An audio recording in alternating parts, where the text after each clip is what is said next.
आज हम एक ऐसे नाम पर गौर कर रहे हैं जो शायद दुनिया के हर घर में, हर कोने में जाना जाता है, नेस्ले। ये वो कंपनी है जिसके प्रोडक्ट्स सुबह की कॉफी हो या बच्चों का खाना हमारी जिंदगी का कहीं ना कहीं हिस्सा बन ही चुके हैं। ये कंपनी कितनी विशाल है, कैसे काम करती है और जो गंभीर आरोप इसमें उठाए गए हैं उन पर बात करें। ग्राहक स्वास्थ्य से जुड़े हैं, मार्केटिंग की नीतिता से, यहाँ तक कि पानी जैसे हमारे प्राकृतिक संसाधनों के इस्तेमाल से भी, कि कैसे एक ग्लोबल कंपनी के फैसलों का असर दुनिया भर में पड़ता है, खासकर विकासशील देशों पर। उसकी तह तक चलते हैं। सबसे पहले तो हमें ये समझना होगा कि हम कितनी बड़ी कंपनी की बात कर रहे हैं, क्योंकि नेस्ले का जो साइज है वो स्केल ही अपने आप में हैरान करने वाला है। ये स्विट्जरलैंड की एक मल्टीनेशनल फूड और बेवरेज कंपनी है। और सिर्फ बड़ी नहीं, अगर हम आंकड़ों को देखें तो रेवेन्यू, प्रॉफिट, मार्केट कैप, मतलब शेयर बाजार में कंपनी की जो कुल कीमत है, उस हिसाब से ये दुनिया की सबसे बड़ी फूड प्रोसेसिंग कंपनी है। फॉर्च्यून 500 लिस्ट में भी इसका रैंक काफी ऊपर रहा है। 2017 में 64वां, 2016 में 33वां। तो ये दिखाता है कि ग्लोबल मार्केट पर इसकी पकड़ कितनी मजबूत है। इनके 29 से ज्यादा ब्रांड्स हैं अकेले, जिनकी सालाना बिक्री $1 बिलियन, मतलब करीब 8,000 करोड़ रुपए से भी ज्यादा है। और भारत में भी नेस्ले की मौजूदगी जबरदस्त है। पिछले साल ही इनका टर्नओवर था 14,706 crore. Cerelac, Milo, Nescafe, Maggi, Munch, KitKat, ये सारे नाम हम सबके लिए कितने जाने पहचाने हैं। लगभग 190 देशों में कारोबार फैला हुआ है। 450 से ज्यादा फैक्ट्रियां हैं इनके पास और कर्मचारी करीब 3 लाख से ज्यादा। इसकी शुरुआत तो एक अच्छे इरादे से हुई थी, उन गिनी चुनी माँओं के लिए एक विकल्प के तौर पर जो किसी मेडिकल वजह से स्तनपान नहीं करा पाती थी। ऐसी माँओं की संख्या बहुत कम थी, शायद 1% या मुश्किल से 5%। कंपनी की मार्केटिंग स्ट्रेटजी बदली।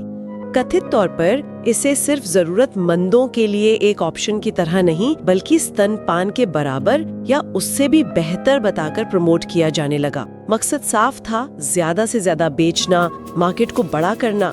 डॉक्टरों तक को इसमें शामिल किया गया और बात यही नहीं रुकी। सेल्समैन डॉक्टरों का भेष धरकर अस्पतालों में जाते थे और मुफ्त सैंपल बांटते थे। ये इतने बड़े होते थे जैसे महीने भर के लिए काफी हो। उससे ये होता था कि माँ का अपना जो नेचुरल दूध बनना है वो कम हो जाता था या बंद ही हो जाता था और वो फिर पूरी तरह से फॉर्मूला पर निर्भर हो जाती थी। और इसके नतीजे खासकर विकासशील देशों में, जहाँ साफ पानी मिलना और उससे उबाल पाना भी एक बड़ी चुनौती थी, गंदे पानी में फॉर्मूला मिलाकर बच्चों को पिलाने से डायरिया मतलब दस्त, उससे मौत का खतरा 8 से 20 गुना और निमोनिया का खतरा 4 से 5 गुना बढ़ गया। सीधी सी वजह थी, बच्चों को माँ के दूध से जो पोषण और प्राकृतिक इम्यूनिटी मिलती है वो नहीं मिल रही थी। 1978 में अमेरिकी सीनेट ने इस पर नेस्ले से सवाल जवाब किए थे और कुछ जुर्माना भी लगाया था। फिर 1980 में वर्ल्ड बैंक ने भी ये साफ किया कि कोई भी कंपनी अपने प्रोडक्ट को माँ के दूध से बेहतर बता के प्रचार नहीं कर सकती। पश्चिमी देशों में तो इस तरह की जो एग्रेसिव मार्केटिंग थी वो काफी हद तक बंद हो गई, लेकिन कम साक्षरता वाले जो गरीब देश हैं, वहाँ ये कथित तौर पर अलग अलग तरीकों से आज भी जारी है। नेस्ले की जो कुल भारतीय बिक्री है उसका लगभग 40%, यानी करीब 6,000 करोड़ रुपए इन्हीं बेबी फूड उत्पादों से आता है। $10 के पानी के टैंकर से जब वो पैक होता है तो $50,000 का माल बन जाता है। पाकिस्तान का एक खास केस बताया गया है। आरोप ये है कि नेस्ले ने वहाँ एक गांव में पीने के पानी का जो सोर्स था उसे अपनी बॉटलिंग फैक्ट्री के लिए इस्तेमाल करना शुरू कर दिया। नतीजा ये हुआ कि गांव वालों के लिए पानी की किल्लत हो गई और मजे की बात या कहिए दुख की बात ये कि उन्हें वही पानी जो पहले मुफ्त मिलता था अब बोतलों में पैक होकर नेस्ले से खरीदना पड़ रहा है। एक तरह से प्राकृतिक संसाधन पर कब्जा करके उसे बेचना। ये अक्सर गरीब या विकासशील देशों में होता है। कंपनियां वहां निवेश का, रोजगार देने का, टैक्स देने का वादा करती हैं। स्थानीय अधिकारियों को भरोसे में लेकर या उन्हें प्रभावित करके ऐसा किया जाता है, खासकर उन जगहों पर जहां पर्यावरण या पानी से जुड़े नियम कायदे या तो कमजोर होते हैं या फिर उनका पालन सख्ती से नहीं होता। जहां नियम कमजोर हैं, जहां आर्थिक मजबूरियां हैं, वहां घुसो, वहां के संसाधनों का इस्तेमाल करो और फिर उन्हीं संसाधनों से बने प्रोडक्ट बेचकर भारी मुनाफा कमाओ, चाहे लोकल कम्युनिटी को नुकसान ही क्यों ना हो।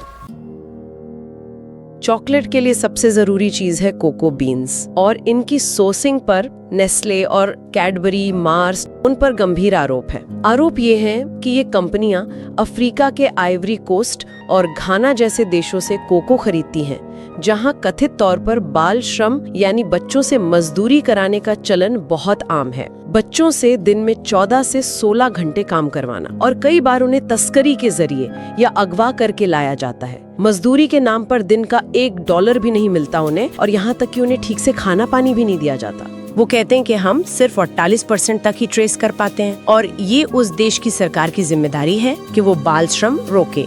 साथ ही एक बात और कही कि उन्हें जहाँ से सस्ता माल मिलेगा वो तो वहीं से खरीदेंगे। फ्रांस जैसे देश से जहाँ नियम बहुत सख्त है और एथिकल सोर्सिंग पर जोर दिया जाता है, वहाँ से थोड़ी सी एथिकल चॉकलेट खरीद लेती है, फिर उसका खूब प्रचार करती हैं कि देखिए हम कितने जिम्मेदार हैं, हम एथिकल सोर्सिंग करते हैं। लेकिन बाकी जगहों से कथित तौर पर बाल श्रम वाले सस्ते स्रोतों से खरीदारी चलती रहती है। कनाडा में नेस्ले, कैडबरी और मार्स, इन तीनों बड़ी कंपनियों पर यह आरोप लगा कि उन्होंने आपस में मिलकर चॉकलेट की कीमतें तय की। ये तो सीधे सीधे कंज्यूमर के साथ धोखा है और मार्केट के नियमों का उल्लंघन भी। जब बड़ी कंपनियां आपस में लड़ने के बजाय कीमतें तय करने के लिए ग्रुप बना लेती हैं, तो उसे कार्टेल कहते हैं, और ये ज्यादातर देशों में गैर कानूनी है। अब आते हैं उस विवाद पर जिसे शायद भारत में सबसे ज्यादा लोग जानते हैं और याद करते हैं, 2015 का मैगी नूडल्स मामला। मई 2015 में उत्तर प्रदेश के फूड सेफ्टी रेगुलेटर्स ने मैगी के सैंपल लिए और उनमें कथित तौर पर लेड यानी सीसा, उसकी मात्रा तय सीमा से 17 गुना ज्यादा पाई, और ये खबर तो जैसे आग की तरह फैली। 3 जून 2015 को दिल्ली सरकार ने 15 दिन के लिए मैगी बैन कर दी। फिर बिग बाजार जैसे बड़े रिटेल स्टोर्स ने भी बिक्री रोक दी। नेस्ले के शेयर 11% तक गिर गए थे। गुजरात में भी सैंपल लिए गए और वो भी कथित तौर पर फेल हो गए। फिर आया सबसे बड़ा कदम, FSSAI यानी हमारी food safety and standards authority of India ने मैगी को इंसानी सेहत के लिए असुरक्षित और खतरनाक घोषित कर दिया और पूरे देश में बैन लगा दिया। केनिया, युगांडा, तंजानिया, रवांडा जैसे 5 अफ्रीकी देशों और हमारे पड़ोसी देश नेपाल ने भी मैगी के इंपोर्ट पर रोक लगा दी थी। भारत सरकार ने तो नेस्ले पर कथित तौर पर 640 करोड़ रुपए का जुर्माना लगाने की बात भी कही। कहानी में एक और मोड़ आया कि बाद में बॉम्बे हाई कोर्ट ने नेस्ले को दोबारा प्रोडक्शन शुरू करने की इजाजत दे दी। कोर्ट का कहना था कि FSSAI ने बैन लगाने से पहले कंपनी को अपना पक्ष रखने का पूरा मौका नहीं दिया था, मतलब प्रक्रिया में कुछ कमी थी। फिर हमने देखा कि मैगी बाजार में वापस आई और लोगों ने उसे हाथों हाथ लिया। ये भी अपने आप में एक केस स्टडी है कि कैसे एक ब्रांड इतनी जल्दी वापसी कर सकता है। नेस्ले से जुड़ा एक और किस्सा है, ये इथियोपिया से जुड़ा है। कहानी ये है कि नेस्ले ने एक जर्मन कंपनी खरीदी थी। उस जर्मन कंपनी को इथियोपिया की तत्कालीन सरकार ने 1986 में राष्ट्रीयकृत कर दिया था, मतलब सरकार ने उसे अपने कब्जे में ले लिया था और उसके बदले कुछ मुआवजा देना तय हुआ था। साल 2002 में उस वक्त इथियोपिया भयंकर सूखे और अकाल से जूझ रहा था। लाखों लोग भुखमरी के कगार पर थे। उसी समय नेस्ले ने इथियोपिया की सरकार से उस पुरानी जर्मन कंपनी के राष्ट्रीयकरण के बदले $1.5 मिलियन का जो मूल कर्ज था और उस पर सालों का ब्याज जोड़कर कुल $6 मिलियन की मांग कर डाली। इस मांग का दुनिया भर में जबरदस्त विरोध हुआ। लोग हैरान थे कि इतनी बड़ी, इतनी मुनाफे वाली कंपनी एक गरीब और मुसीबत में फंसे देश से ऐसे वक्त में पैसे कैसे मांग सकती है। भारी अंतर्राष्ट्रीय दबाव पड़ा, जिसके बाद नेस्ले पीछे हटी और सिर्फ मूल राशि यानी $1.5 मिलियन लेने पर राजी हुई। लेकिन फिर शायद अपनी बिगड़ी हुई इमेज को सुधारने के लिए नेस्ले ने वही $1.5 मिलियन इथियोपिया में चैरिटी के लिए दान कर दिए। बेबी फॉर्मूला की मार्केटिंग और उसके कथित स्वास्थ्य प्रभावों से लेकर पाकिस्तान में पानी के संसाधनों के संभावित शोषण तक, कोको सप्लाई चेन में बाल श्रम के वो भयावह आरोप, कनाडा में कीमतें तय करने की वो साठगांठ, भारत में मैगी में लेड का वो इतना चर्चित मामला, और आखिर में ये इथियोपिया ऋण विवाद। ये सब जानने के बाद एक तस्वीर तो उभरती है। एक तरफ है नेस्ले की इतनी बड़ी वैश्विक सफलता, उसका विशाल आकार और हमारी रोजमर्रा की जिंदगी में उसकी इतनी गहरी पैठ, और दूसरी तरफ है ये गंभीर नैतिक सवाल। जब कोई कंपनी इतनी बड़ी और इतनी प्रभावशाली हो जाती है तो सिर्फ मुनाफा कमाने से आगे उसकी जिम्मेदारियां क्या हैं, खासकर तब जब वो विकासशील देशों में या ऐसे माहौल में काम कर रही हो जहां नियम शायद उतने मजबूत न हो। क्या कॉर्पोरेट फैसले सिर्फ ब्रांड की छवि बचाने की कोशिश से तय होते हैं या उनमें वास्तविक नैतिक जिम्मेदारी की भी कोई भूमिका होती है?